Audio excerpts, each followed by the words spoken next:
Hello guys, Radhe Radhe. आज हम इस वीडियो में वाइटल साइन के बारे में पढ़ेंगे। वाइटल साइंस क्या होता है, वाइटल साइन क्यों लेते हैं और कितने टाइप के वाइटल साइन हैं। वाइटल साइन हम क्यों लेते हैं? पेशेंट को असेस करने के लिए, पेशेंट के बेसलाइन डाटा को चेक करने के लिए, पेशेंट के ट्रीटमेंट में ताकि आसानी हो। अगर किसी पेशेंट को अर्ली सिम्टम्स साइन दिख रहे हैं ऐसे, तो हम उसका अच्छे से ट्रीटमेंट कर पाएँ, तो वाइटल साइन लेते हैं। वाइटल साइन हमारे बेसिक रिक्वायरमेंट है पेशेंट की, ताकि वो उसका पेशेंट का जो ट्रीटमेंट है वो अच्छे से हो पाए। वाइटल साइन में हमारे आते हैं temperature, pulse, respiration, blood pressure, oxygen, pulse oximeter. इस वीडियो में हम सिर्फ 3 पल्स, टेम्परेचर और रेस्पिरेशन ये 3 पढ़ेंगे। फर्स्ट टेम्परेचर कहते हैं। Temperature refers to the measurement of the body heat.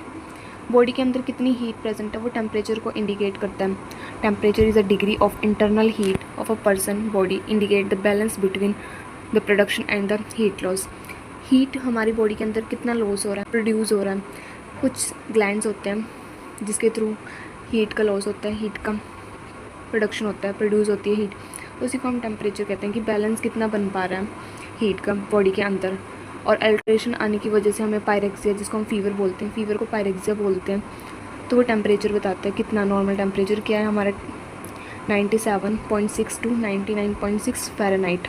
Temperature लेने के लिए रूट्स जो हैं हमारे वो डिफरेंट टाइप के हैं। नॉर्मल वैल्यू उनकी और वेरिएशन।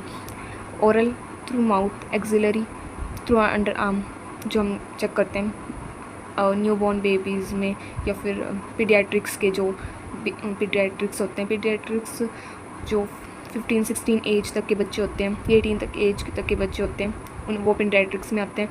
रेक्टल, थ्रू एनस के थ्रू। टिम्पैनिक जो हमारा टेम्परेचर चेक होता है वो हमारे थ्रू ईयर होता है। ईयर के थ्रू जो टेम्परेचर चेक हो रहा है उसको टिम्पैनिक कहते हैं। नॉर्मल वैल्यू इनके आगे लिखी हुई है, तो मैंने रेक्टल के आगे -1, एक्सिलरी के आगे +1 लिखा है। तो इसका मतलब ये क्या बता रहा है कि +1 कब करना है और -1 कब करना है। जैसे रेक्टल टेम्परेचर जो है वो एनएस से लेते हैं, तो एनएस से लेने जो हमारा इंटरनल बॉडी टेम्परेचर और एक्सटर्नल बॉडी टेम्परेचर डिफरेंट है। इंटरनल बॉडी टेम्परेचर क्या होता है हमारा ज़्यादा होता है, और एक्सटर्नल बॉडी टेम्परेचर क्या होता है वो हमारा क्या होता है कम होता है, क्योंकि वो इन्वायरमेंट के कॉन्टेक्ट में आ रहा है। एक्सिलरी हम क्या ले रहे हैं, आउटसाइड ऑफ द बॉडी ले रहे हैं, तो उसमें क्या करेंगे हम +1 कर देंगे। जो रेक्टल है क्योंकि उसका टेम्परेचर ही पहले बहुत ज़्यादा हाई है, इसलिए हम उसमें से 1 माइनस कर देंगे। जितना नॉर्मल पेशेंट का टेम्परेचर आएगा उसमें से 1 माइनस कर देंगे। ये पेशेंट का फॉर एग्जांपल पेशेंट का टेम्परेचर आया है रेक्टल का 99, तो हम 1 माइनस करेंगे 98। अगर 98 आया तो 1 माइनस करेंगे 97। तो ये इसकी नॉर्मल वैल्यू है। ये वेरिएशंस है, ये बहुत ही ज़्यादा इंपॉर्टेंट है ऑस्की फॉर वाइवा के लिए। जो ये रेक्टल और एक्सिलरी टेम्परेचर है ये इंपॉर्टेंट है वाइवा के लिए, क्योंकि +1 कब करना, -1 कब करना, ये क्वेश्चन बन सकता है कि जो एनस है और जो एक्सिलरी टेम्परेचर है वो कैसे चेक करते हैं, +1 कब करते हैं, -1 कब करते हैं। इसके बाद हम कंडीशंस पे आते हैं। कंडीशंस क्या होती हैं, अगर टेम्परेचर में अल्ट्रेशन आ जाना तो कुछ ना कुछ कंडीशन होएगी। अगर नॉर्मल टेम्परेचर से ज़्यादा हो रहा है या फिर कम हो रहा है, वेरिएशन आ गया, तो उसमें क्या होएगा, हाइपोथर्मिया और हाइपरथर्मिया होएगा। फर्स्ट हम हाइपोथर्मिया के बारे में डिस्कस करेंगे। Hypothermia condition in which the body temperature drop down below the normal range.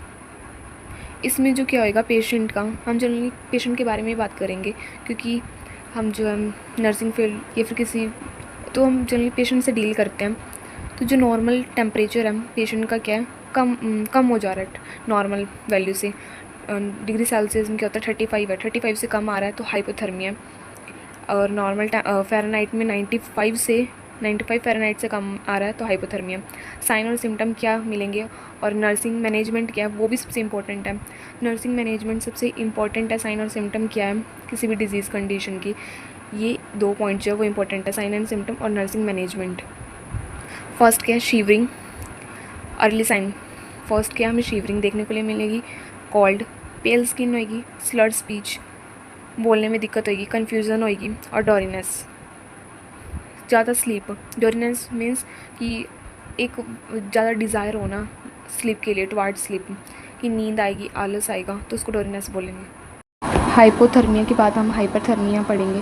Hypo मतलब कम और हाइपर मतलब ज़्यादा। हाइपर में इस कंडीशन में क्या होएगा, बॉडी टेम्परेचर बढ़ जाएगा, नॉर्मल रेंज से क्या होगा, बढ़ जाएगा, 38 डिग्री सेल्सियस से ज़्यादा हो जाएगा और 100.4 डिग्री फ़ारेनहाइट से क्या हो जाएगा, ज़्यादा हो जाएगा। साइन एंड सिम्टम इसमें क्या देखने के लिए मिलेंगे, पेशेंट का हाई बॉडी टेम्परेचर है, ज़्यादा है 38 डिग्री सेल्सियस से, हेडेक है, डिजीनेस है, सिर दर्द है, चक्कर आ रहे हैं, नोज़िया वॉमिटिंग जैसा मन हो रहा है या वॉमिटिंग आ रही है। नोज़िया और वॉमिटिंग में डिफरेंस है, वॉमिटिंग आना और वॉमिटिंग जैसा मन होना, unconsciousness in severe case. In severe case में हमें क्या, पेशेंट कॉन्शियस नहीं होगा अपने toward the environment, toward place, time, rapid heart rate. अब जो पेशेंट होएगा उसकी हार्ट रेट क्या होगी, ज़्यादा होगी। हार्ट रेट जब ज़्यादा होती है तो टैकीकार्डिया होती है। आगे हम नेक्स्ट पढ़ेंगे कि टैकीकार्डिया और टैकीकार्डिया क्या होता है। तो टेम्परेचर के बाद हम पल्स रेट पे आ जाएंगे, हमारा सेकंड वाइटल साइन जिसको हम हार्ट रेट बोलते हैं, डिनोट करते हैं HR से। पल्स रेट क्या है कि कितने टाइम, कितने मिनट में कितनी बार जो हार्ट है हमारा बीट कर रहा है और कितना ब्लड जो है पंप हो रहा है थ्रू आर्टरीज़। 1 मिनट में कितनी बार हमारा जो है हार्ट बीट कर रहा है। नॉर्मल पल्स रेट क्या है हमारी 60 to 100 बीट्स पर मिनट, जिसकी यूनिट है BPM, beats per minute. Important again. Abnormal pulse जैसे हमने टेम्परेचर में किया, हाइपोथर्मिया, हाइपरथर्मिया, वैसे ही पल्स में हम टैकीकार्डिया और ब्रैडीकार्डिया पढ़ेंगे। अगर जो हमारा हार्ट बीट कर रहा है बहुत ज़्यादा fast, more than 100 beats per minute, तो वो टैकीकार्डिया में आएगा। ब्रैडीकार्डिया में इसके अपोजिट, अगर वो 60 से कम, टू स्लो, बहुत ही जो हमारा हार्ट है वो बहुत ही कम बीट्स कर रहा है, कम धड़क रहा है, कितने 16 बीट्स पर मिनट से, तो वो हमारा ब्रैडीकार्डिया में आएगा। पल्स चेक करने के डिफरेंट साइट्स होते हैं, तो 9 साइट है जो कि रेडियल, फीमोरल और जो हमारा डोर्सोपेडिस, ये हम नेक्स्ट वीडियो में डिस्कस करेंगे, जो कि वो भी इम्पोर्टेंट है पल्स रेट को चेक करने के लिए। हमारा लास्ट जो टॉपिक आता है वाइटल्स में, वैसे तो हमारे वाइटल्स के बाद 3 और हैं, जो कि पेन आता है सबसे लास्ट में, और उससे पहले आता है हमारा पल्स ऑक्सीमीटर और ब्लड प्रेशर। बट इस वीडियो में हम रेस्पिरेशन तक कवर करेंगे। रेस्पिरेशन और पल्स रेट डिफरेंट है। पल्स रेट में हमने डिस्कस किया था हार्ट की बीट्स को, कि हार्ट कितना बीट कर रहा है, कितने 1 मिनट में कितनी बार हार्ट जो है बीट्स कर रहा है। रेस्पिरेशन में हम क्या ब्रीथिंग के बारे में बात करेंगे। Respiration is the process of breathing in inhalation और ब्रीथिंग आउट एक्सहेलेशन। कितना हम इनहेल कर रहे हैं और एक्सहेल कर रहे हैं, उस प्रोसेस को हम रेस्पिरेशन कहते हैं। नॉर्मल रेस्पिरेशन जो हमारा होता है 12 to 20 ब्रीथ्स पर मिनट, और जो हमारे वो पल्स था उसका क्या था, बीट्स पर मिनट, और इसका क्या रेस्पिरेशन का क्या है, ब्रेथ्स पर मिनट। 1 मिनट के अंदर कितना हम इनहेल कर रहे हैं, कितना एक्सहेल कर रहे हैं, उसको हम रेस्पिरेशन बोलते हैं। अगेन नॉर्मल रेस्पिरेशन के बाद हम एबनॉर्मल रेस्पिरेशन के बारे में जैसे हमने वहाँ पढ़ा, टैकीकार्डिया, ब्रैडीकार्डिया, यह है टैकीपनिया और ब्रेडीपनिया। दोनों में डिफरेंस है, टैकीकार्डिया और ब्रैडीकार्डिया।